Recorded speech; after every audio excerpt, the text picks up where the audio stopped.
All right. We haven't actually done this on purpose, but you will see this part of this slide in my talk. I give you the answer already. No. Stay. Oh, okay. This helmet, the guy in this helmet, is Aldrin on the moon, and actually there is barely any picture of Armstrong on the moon, except this one. This guy you see in the helmet is Armstrong, and the rest of the pictures is usually Aldrin. Okay, but we haven't done this on purpose. We didn't coordinate. Good. I think we can start with my presentation. Where do I? Okay. Fine. First of all, I'm not representing any organization here. Representing myself, which is already difficult. I've been in the space business, and specifically in the space exploration business, for quite some time. This is, by the way, something we have elaborated at the European Space Agency some 12 years ago. It's a roadmap for human robotic and human exploration. We will see how far we went in the meantime. I had specifically been asked by Mr. Schmitt to talk about the ExoMars mission. I will do so, but I think it's quite important to have a kind of generic overview about what space exploration is and why we do exploration in general. So I would like to start a long time ago. I have actually a little bit adapted my presentation because usually I do more scientifically related presentations. So, of course, the audience is different here.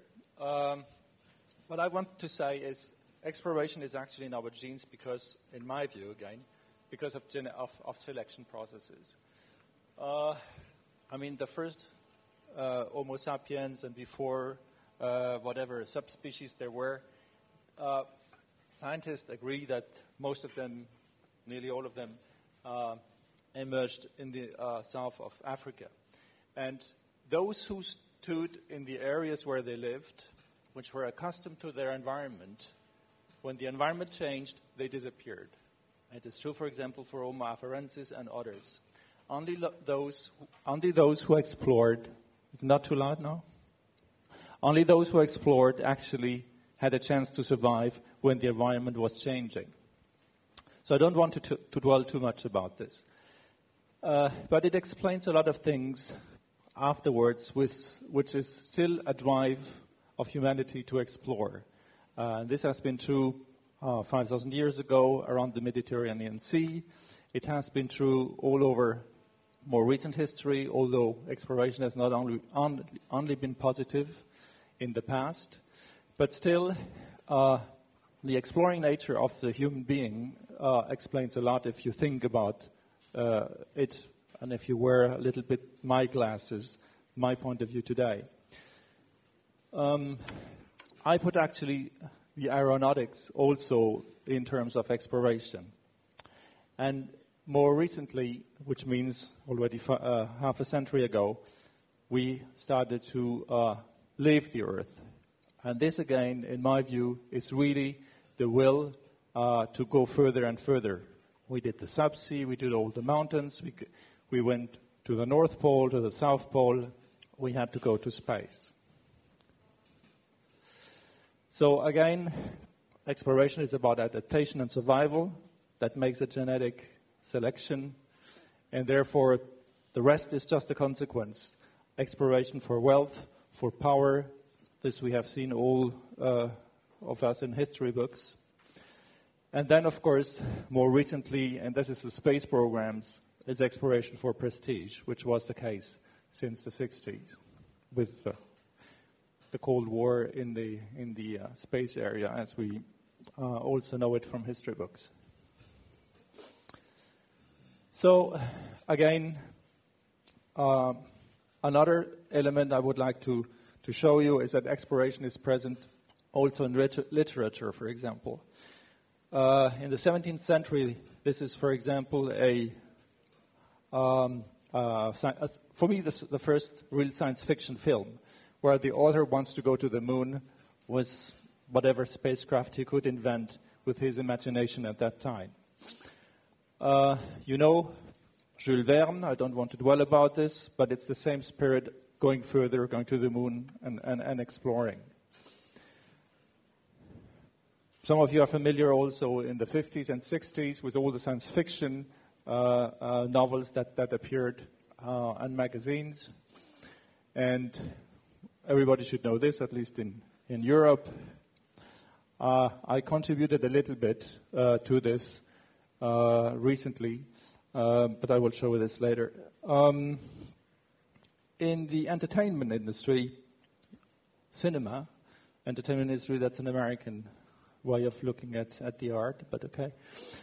In the cinema, the first film ever in 1902 by Méliès was about exploration. Can you click on the picture?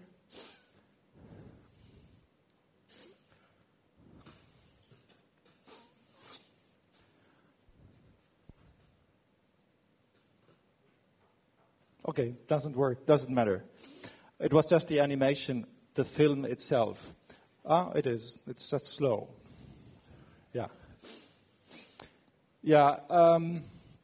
So it is very interesting to see that the first movie ever has been a science fiction movie, so to say, where these guys are on the moon with a capsule which has been shot to the moon, like Jules Verne later on, or before. And this is just part of it. So the capsule comes down on Earth, in the sea, and so on and so forth. Very interesting. So it is really about exploration. I think it should stop anyway. Good. This, this was only the first one, but Star Trek series and so on, everybody knows about this. Many of those, you probably know Star Wars, 2001 Space Odyssey, and so on. More recently, Avatar. These are all elements which show that we want to explore. And if we can do it physically, we want to do it either via the literature or via going to the movies. So I hope my demonstration is clear. Just to say, I contributed to this a little bit. I have done a comic on space and mostly space applications, which will be issued in January in 24 languages. And we start with 1 million. We have 1 million requests already from schools and teachers. Good. Reality. This was about fiction. Reality is also probably present in your minds. I don't want to go all over. Sorry, not this. I didn't want to do this. I don't want to go over all these pictures and the different steps in robotic exploration. You've heard about this in the news and so on. And essentially, you have heard recently about the American rover on Mars, which is very exceptional. It is exceptional. I mean, the rover is quite big. It's not like a Mercedes. It's, the Germans say, ein richtiger Wagen, something really, really massive. But also, it has costed a few billion euros, so they can afford it. The bottom pictures are about human exploration. Now, in the programs that I have developed, the Space Agency, I've always emphasized the fact that we need both. There are always people saying, we do not need human exploration. It's too costly. We could do 10 times more in robotic exploration for science. Well, it is a point of view. I think that human exploration brings something much different. If somebody in the next 30, 40 years is on Mars and brings, or you see him on TV or whatever, you can interface with him, it's much different than just looking at a robotic, at a rover on the surface of Mars. I mean, rovers are not heroes, but we'll see later on that we need heroes as well. Now, we can dwell on this a lot, but just to show you a little bit. This was the first Salyut station, and we'll see later on why the Russians were so much ahead. This is currently the International Space Station, and this has been the American shuttle. Not many people know that the Russians had the same shuttle program. It only flew once in '88, automatically without any people on board. So just to show that Russians were first, Americans took over, and it has been internationalized. We'll talk a little bit later about the Chinese status, which will change quite a lot of things in the coming years. So, I like to say this. The Russians were ahead. It was very simple. The Russians were the first ones to launch an artificial satellite, the first humans, well, animal as well, with Laika, first humans, first woman in space, first space station, name it. They were always the first. They had the first lander on the moon and so on. The reason was very simple. When they developed the rockets, which are actually intercontinental ballistic missiles, they couldn't miniaturize the warhead. So they had a massive warhead, atomic bomb inside. So they had to develop a very huge launcher. And it had to be ready to start off at any time, any weather in Siberia, name it. So they had a very reliable launcher. So the only thing they did is just to replace the warhead by a satellite or a capsule with humans. At the same time, the Americans had two rockets, Minuteman, for example, on this picture, and they had a small warhead. So when it came to compete with putting things into orbit, not just ballistic missiles, but putting something in orbit, the Americans couldn't do it. So they had to redesign completely a new rocket to beat later on the Russians. So these are historical interesting details, I think.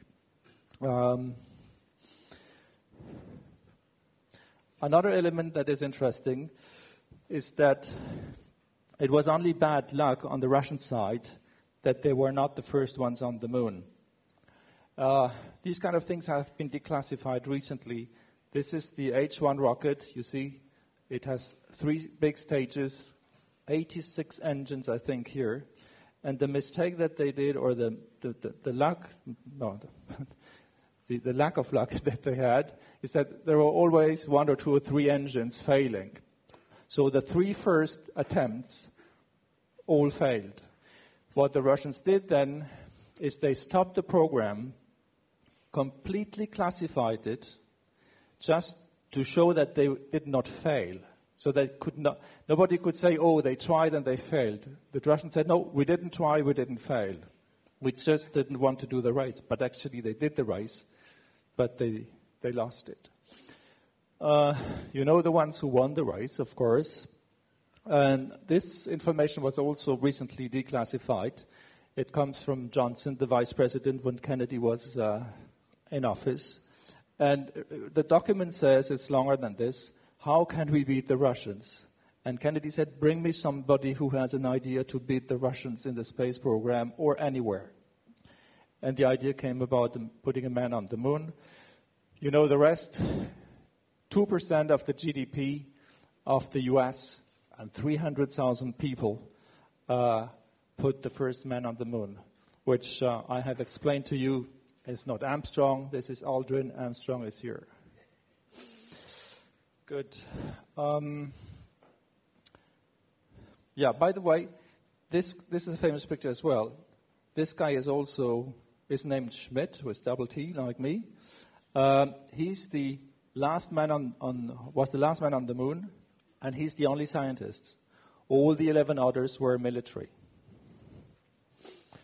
Unfortunately, the moon program stopped with Nixon, and there were no whatever scientific programs afterwards flying. So I talked about heroes. I don't want to dwell too much about this. So the Russians had their heroes. It was a hero-building era, either in Russia or in the US. And this was mainly for political reasons, as you can imagine. Because beating another nation, like the capitalism versus communism, was also about building images and heroes. One guy here I like very much is Valery Polyakov. Antonio, you know him as well. I have spent 1 week with him in a simulator in Moscow. He's a quite interesting person. It has been decided by the Russians to have him fly 14 months on a row on the Mir space station, just to prove they could go to Mars and come back, which takes about 14 months. And he did it. He was actually in a good shape when he came back, contrary to others who only spent 6 months who were in a bad shape. So, of course, the Americans, you know,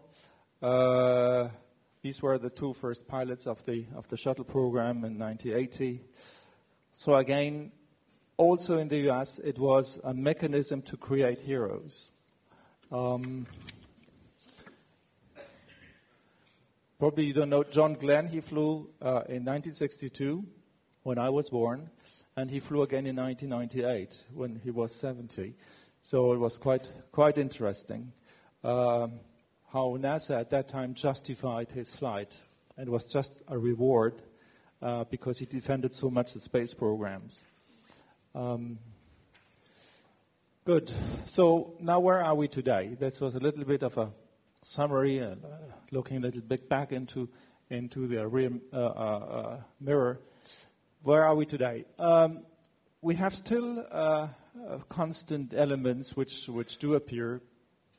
The fundamental drive of humanity to explore, as I said, this is genetics, this stays.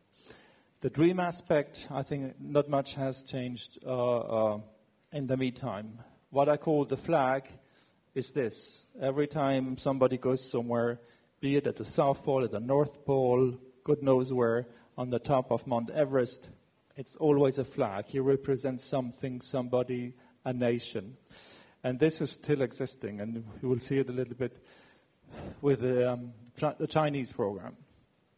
However, there are new players and new paradigms appearing very fast. And this is, we'll go into a little bit of details about this in a minute. Private initiatives, we'll talk about China, a little bit about the US and a little bit about Europe. First of all, the business factor. This is very interesting and very important. Nobody has really seen it, or we had, let's say in the space programs, we saw it, but we didn't believe it. Most of the people I talked with some years ago that said, this will never work, it will never fly, and so on and so forth. What do we have today? Dennis Tito, the first tourist in space. Since then, we had many others. We have had 6 up to now. Next year, we will have, you can buy a ticket for $200,000 if you have it. Probably you wouldn't be here if you had it. So you will be able to have a suborbital flight of 4 minutes in weightlessness, seeing the Earth from the top. This is the SpaceX initiative, which brings currently cargo to the space station, also a private initiative. I can bet with you that within 5 years, somebody can buy a seat on this to go around the moon and come back. It will cost you $50 to $60 million, but there are quite a number of people who have this kind of money and who want to do these kind of things. There are many other initiatives. This is X Prize, for example, which is a prize of $30 million for the one who drops a robotic system on the moon.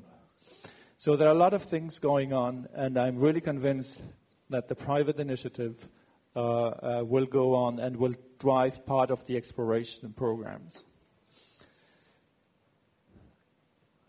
So, the Chinese factor. This is, in my view, the most important factor, which has been underestimated by many, not by the US, because the US had a lot of intelligence, although the and Antonio knows this as well, it's a very secretive, or it was a very secretive program. It's actually a fully military program.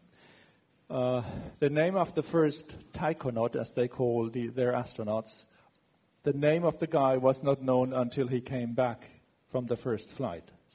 So you can see how secretive they were.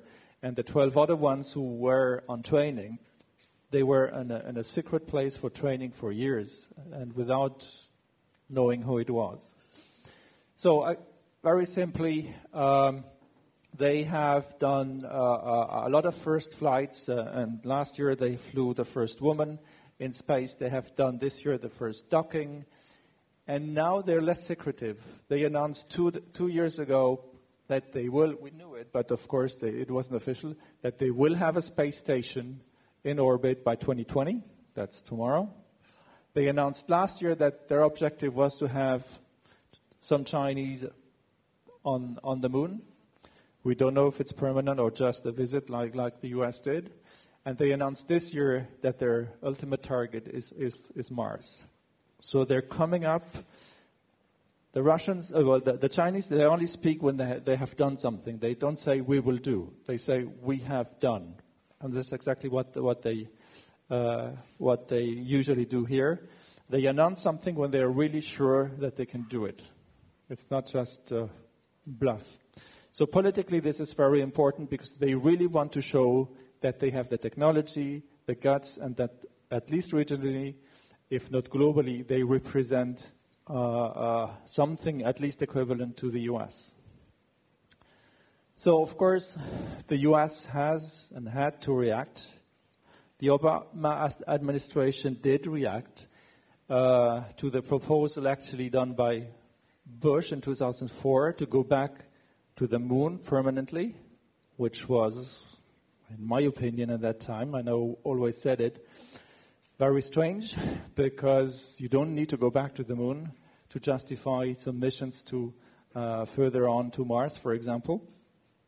So what the Obama administration is currently preparing is a plan to beat the Chinese. If the Chinese go to the moon, it is very obvious that the Americans will not go to the moon. They will go further, you know. And this vehicle, a crew vehicle, and this launcher, which, by the way, is nearly the one that von Braun designed, they couldn't come up with a better option. They will go and visit an asteroid in the range of 2025, 2030. Which means that they will go much further than the Chinese can ever do. So again, we're in a kind of Cold War, technological Cold War again, China versus the US. You can see that these guys here, they're not walking, they're floating. So it is an asteroid. So the designs that NASA is currently doing, that they test in the public, you know, they always do this. They prepare the minds of people beforehand, and then they will make the announcement. It is possible that they make an announcement very early next year, probably when Obama takes office for the second time. So, where do we stand as Europeans? I don't want to redo the history books about Europeans being great explorers, but it is true that Europe has done or has had a very big role in this. I could have mentioned the Vikings and others, of course. This is just a very little summary of European as explorers. We actually continue.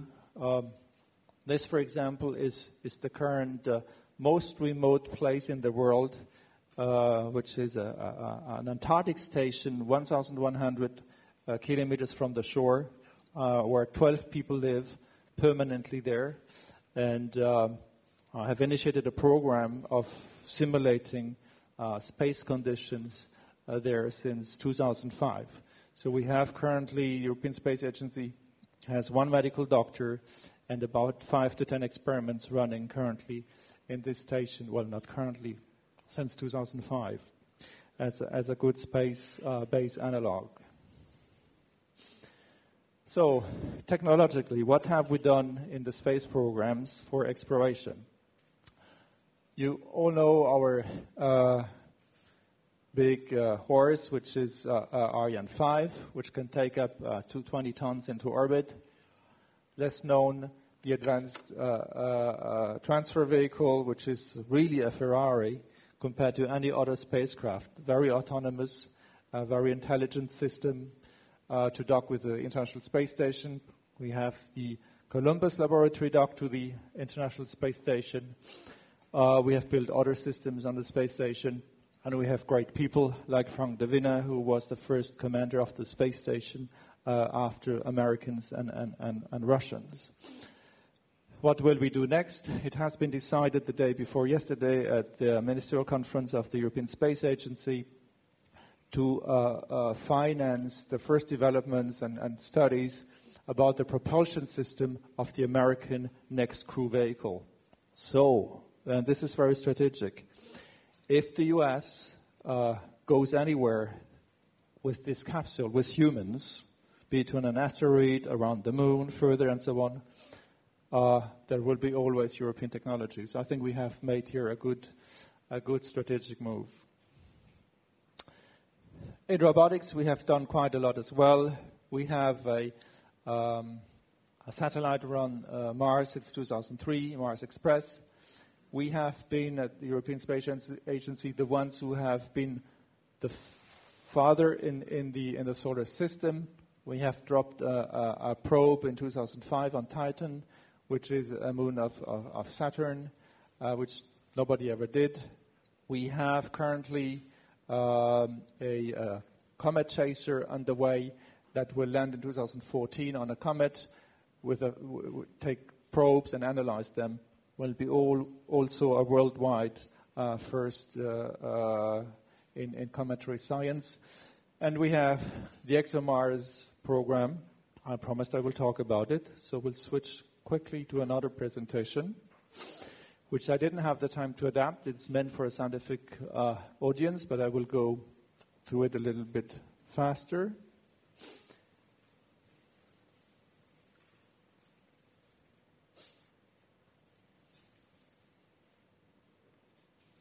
So the ExoMars program concept has actually been started in 2009.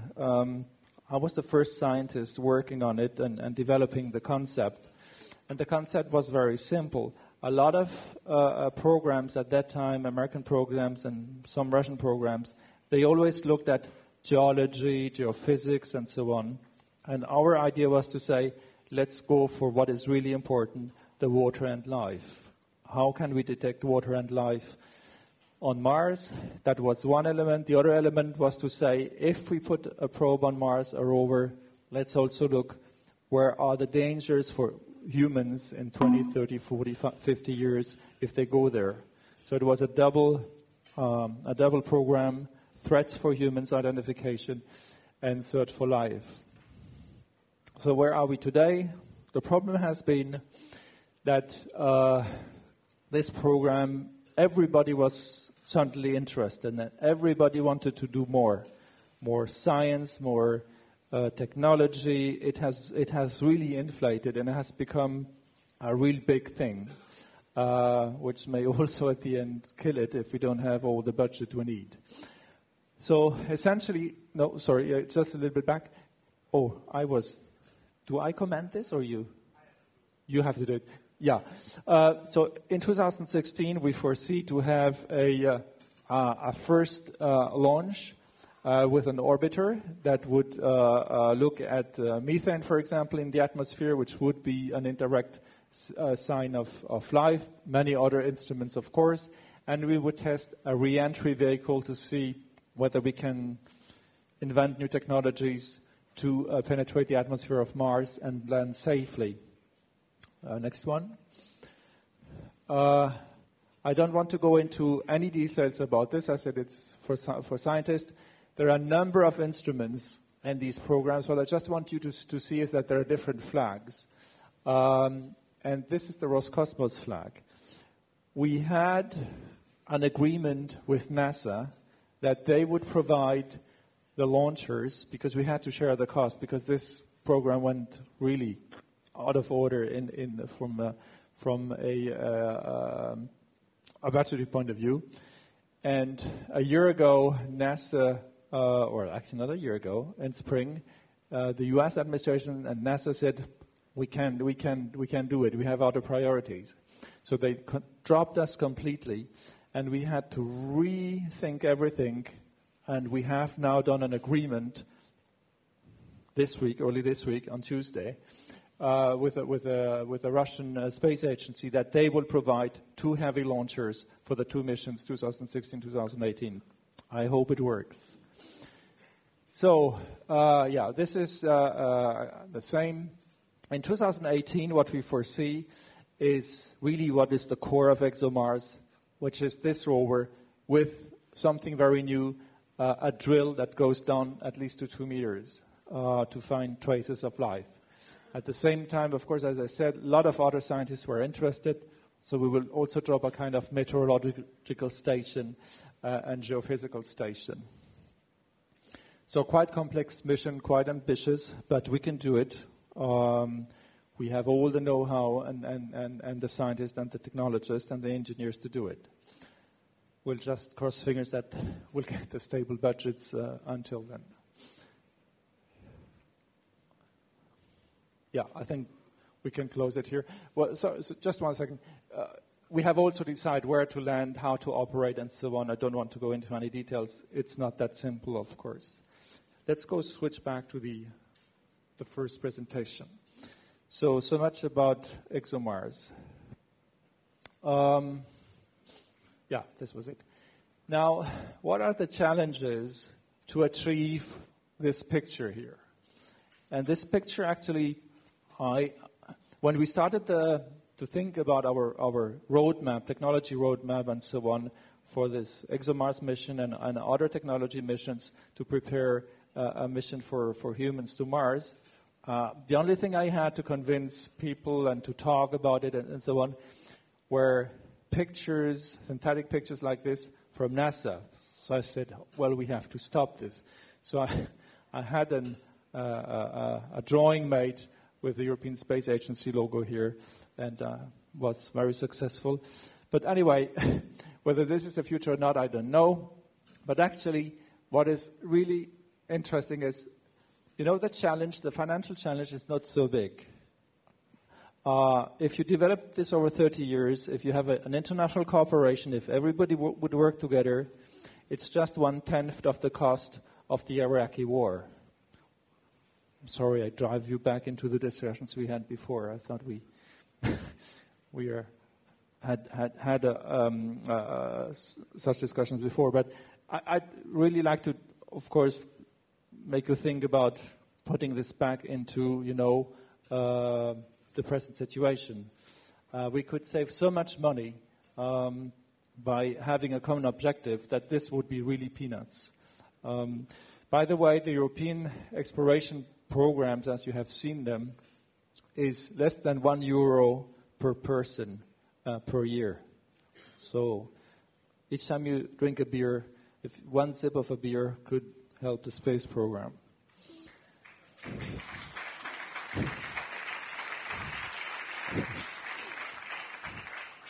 Now I know I'm in Germany. Good. As I said, technically, it is a challenge, but we have all the capacities to do this. The only thing that is missing is the political will. The challenge is political. That's it. It's nothing more. It's just to justify it, to go and decide for it. I've been working for the 3 last years to try to bring this up at the political level, working at the European Commission.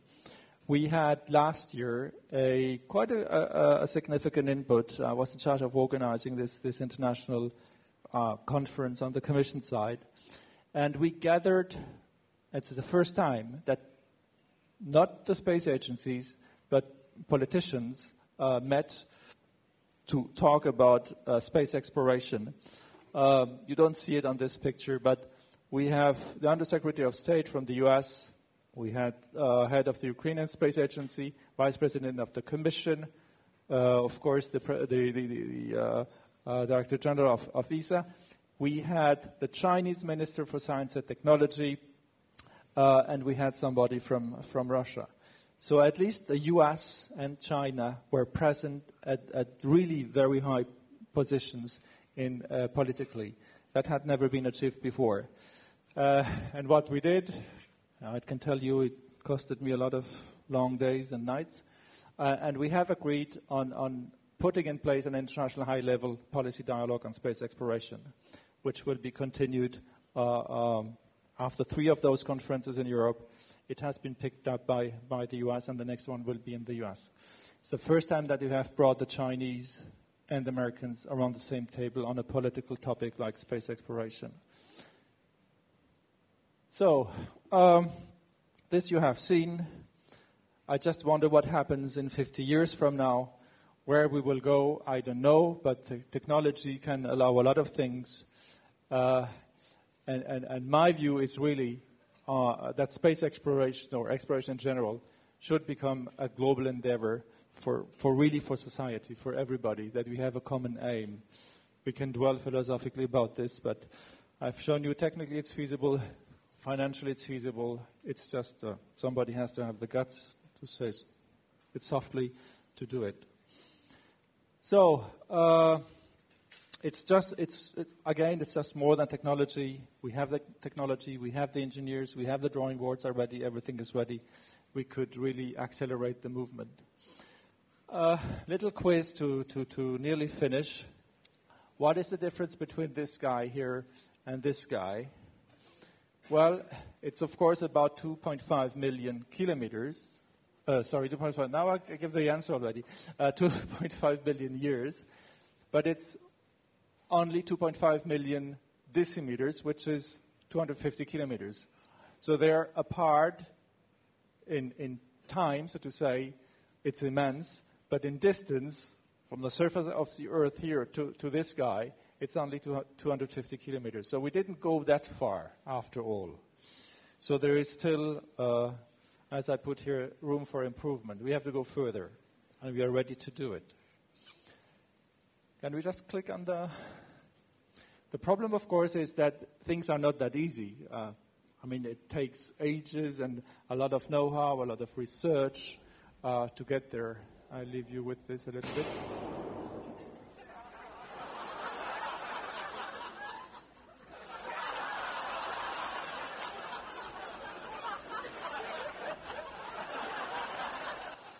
So, I want to emphasize it. It's not that easy.